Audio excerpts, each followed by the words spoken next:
এই খুনের দায় দায়িত্ব তারেক জিয়াকে গ্রহণ করতে হবে।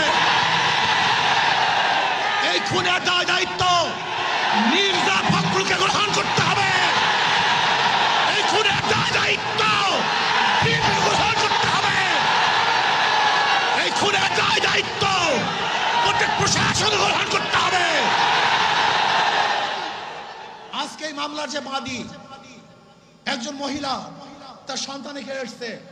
এই যে তার সন্তান, সোহাগ মামলার এই বাদীর ছেলে, তার নিজের মুখে শুনেন মামলা দেওয়া হয়েছে, কিন্তু পুলিশ মামলা গ্রহণ করে নাই। পুলিশ তার মামলা গ্রহণ করে নাই। আজকে পুলিশ ভিন্ন খাতে এই মামলাকে নেওয়ার জন্য ষড়যন্ত্র শুরু করছে। সব জায়গায় চাঁদাবাজি, শরিয়াতপুর বাস সব বন্ধ। শুনলাম আজকে তাদেরকে বহিষ্কার করা হয়েছে। অথচ আজকে আপনারা দেখেছেন পিস বিপিকে সাংবাদিক সম্মেলনে ঊর্ধ্বতন কর্মকর্তাদের কাছে বারবার জানানো হয়েছে, কিন্তু না, যতক্ষণ পর্যন্ত সব জায়গায় প্রচার না হয়েছে ততদিন পর্যন্ত বহিষ্কার করা হয় নাই। চাঁদা নিলে পুরস্কার, ধরা পড়লে বহিষ্কার,